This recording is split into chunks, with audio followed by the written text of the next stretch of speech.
Right, the job today is to make a matching shelf for a kebab shop down in the town centre. A little while ago we refitted the shop out, vinyl flooring, new counters and such things like this, a nice big chopping surfaces. And what I used, because they wanted something washable, hard wearing, is offcuts and multi-panel. Offcuts and multi-panel, if I've got enough of them, it's good because it's cheap. It's very expensive to buy if I've not. It's good, cheap, 4 mica surface, very, very stable. It's on a 12mm ply, 10mm ply.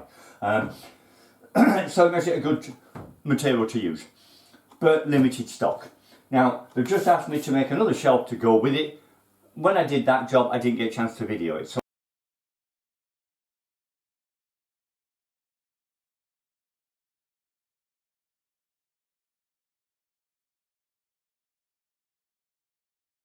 I want to seize the opportunity now to show you how I did the actual shelf itself, because we're making strength by putting a piece across the front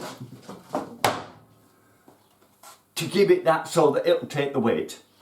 But in order for them to meet together, I've got a clever little trick to do. So I'll show you on that. First thing I've got to do is run these down to size.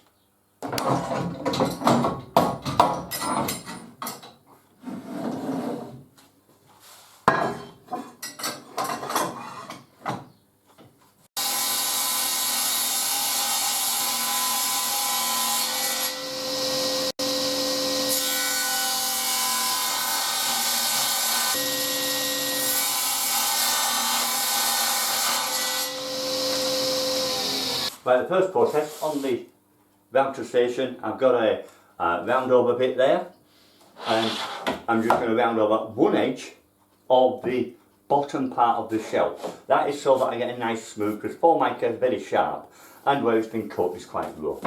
This will give it a nice bull nose without being too much. That will just give it a nice feeling. The other side is where we're going to put the joint, so we don't want to do that.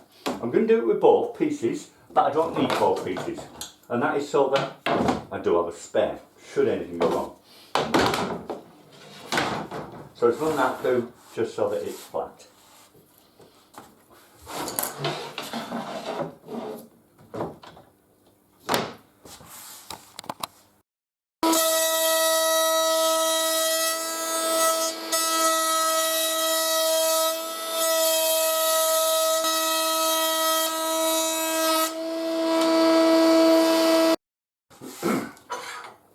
Right, next I'm going to be putting in this, which is a mitre locking bit. If you'll see there, it actually does a mitre shape, but then it has this key which locks it. So you do 2 of them and they lock into each other, so they can't separate.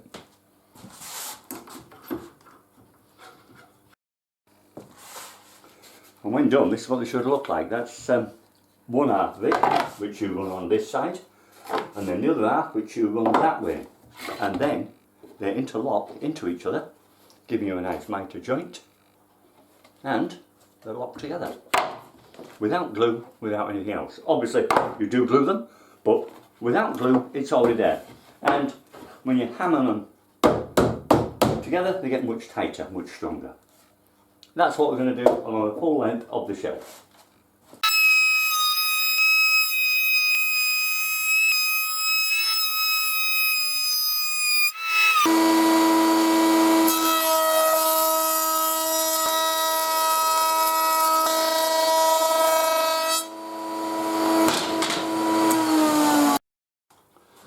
And here you see, it just simply slots on. Good as that.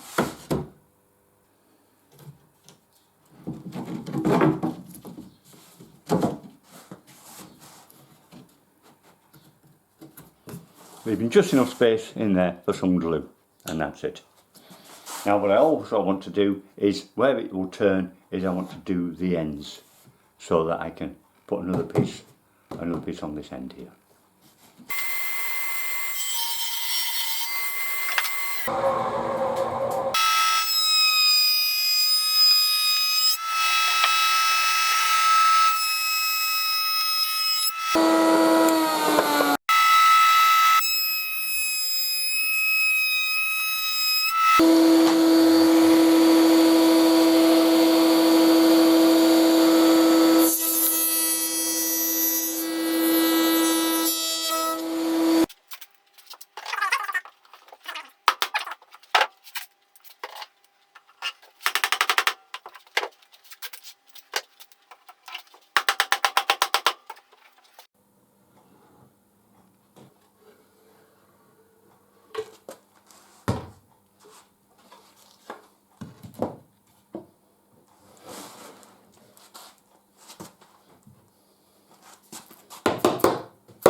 Now the plan to fasten this to the wall is 2 L brackets are going to be fastened to the back there, and that will have a slight rebate to allow this in.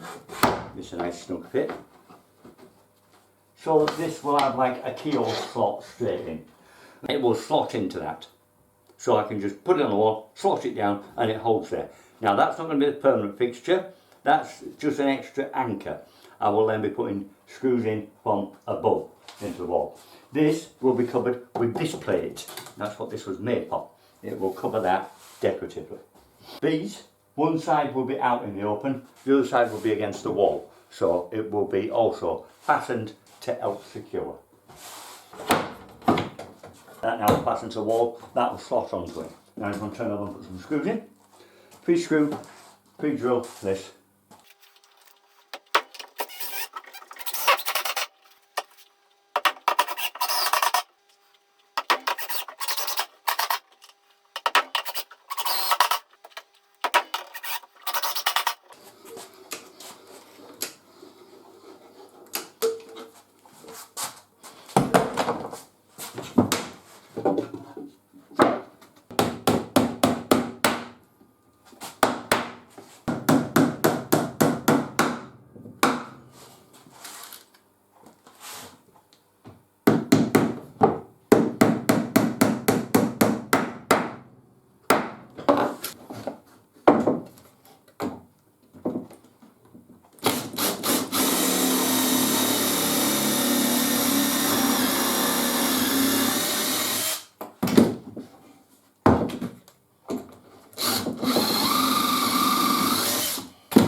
Right, so there you are. You can see the principle of these locking mitre joints. If you get around to it, it's very simple. You can't do it without it, I wouldn't imagine.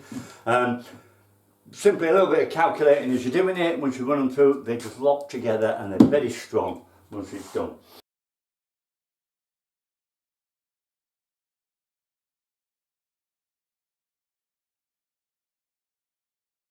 Hope you've learned something on that. If there's any questions you've got for me, just shove them in the bottom. I'll get back to you as soon as I can. Otherwise, thanks again for watching. Bye for now.